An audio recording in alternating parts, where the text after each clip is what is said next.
Assalamualaikum warahmatullahi wabarakatuh. Perkenalkan, nama saya Nadia Farhalita Nursyandra dari Prodi S1 Farmasi semester 4. Sebelum masuk ke formulasi dan reformulasi sediaan suspensi, saya akan membahas terlebih dahulu tentang pengertian suspensi.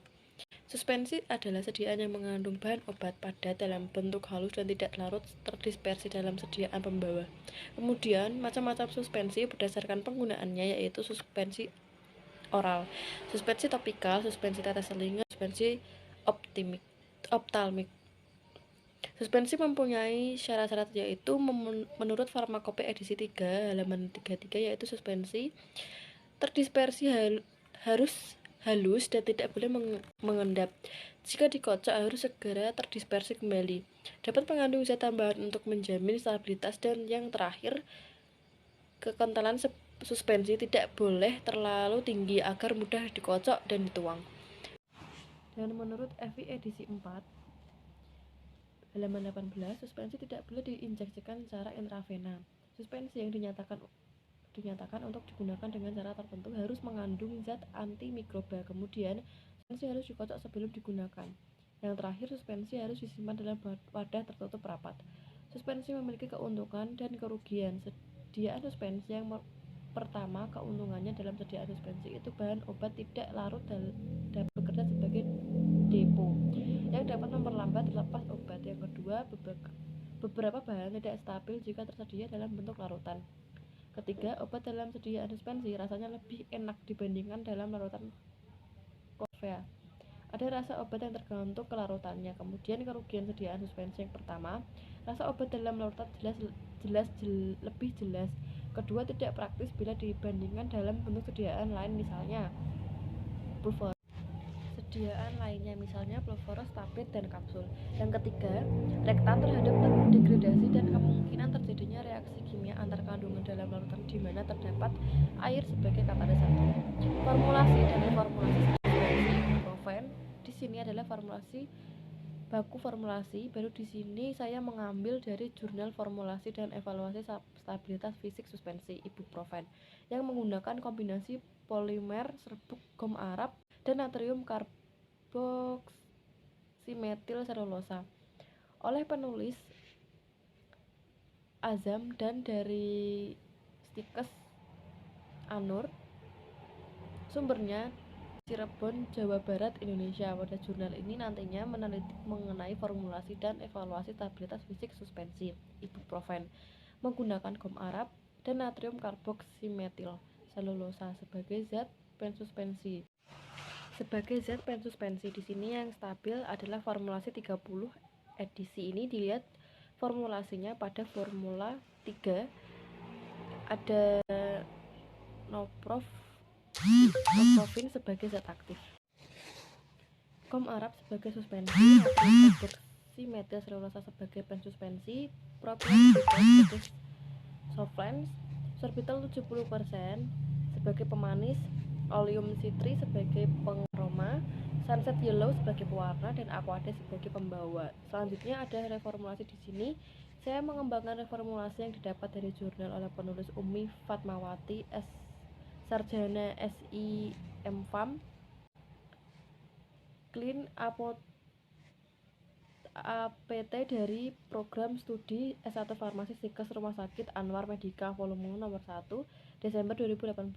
Pada jurnal ini nantinya mengenai formulasi dan evaluasi stabilitas fisik suspensi ibuprofen sebagai analgetik dan antipiretik yang ditunjukkan untuk anak berusia 2-12 tahun.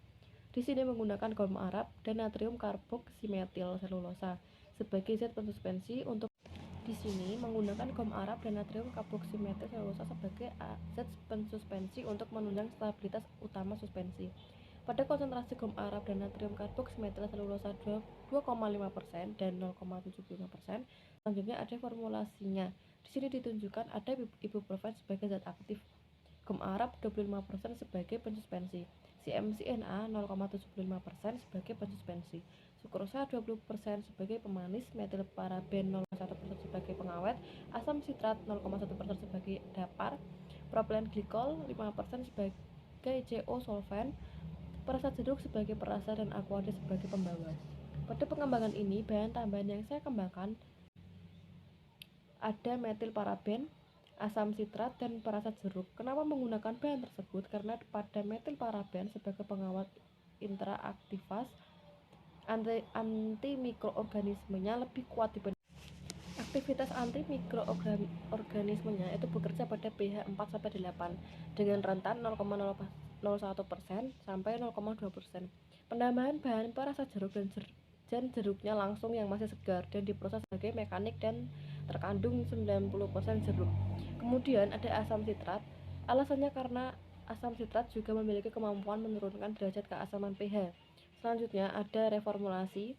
Reformulasi di sini itu hasil pengembangan dari reformulasi baku sama literatur. Reformulasi di sini pada reformulasi pada ibuprofen sebagai zat aktif, gum arab sebagai pensuspensi, natrium karboksimetil selulosa sebagai pensuspensi, propionglykol CO solvent sorbitol 70% sebagai pemanis, oleum sitrin sebagai pengaroma, sunset yellow sebagai pewarna, aquades sebagai pembawa, metilparaben sebagai pengawet, asam sitrat sebagai dapar, dan perasa jeruk sebagai perasa.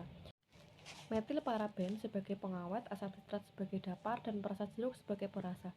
Ibuprofen di sini sebagai zat aktif karena golongan obat antiinflamasi non-steroid dibuat asam propinat yang mempunyai efek analgetik dan antipiretik.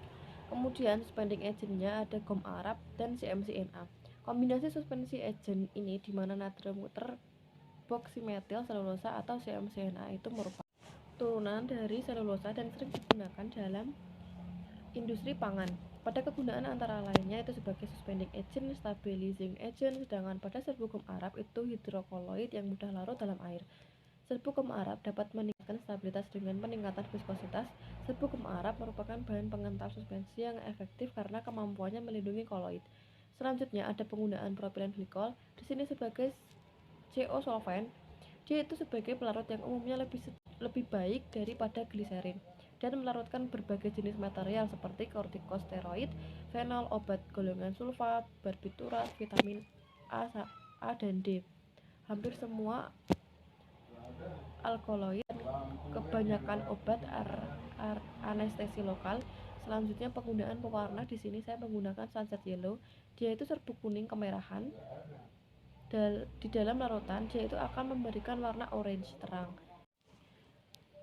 Zat pewarna itu harus aman, tidak berbahaya, dan memiliki efek farmakologis selain tidak bereaksi dengan zat aktif dan dapat larut dalam sediaan.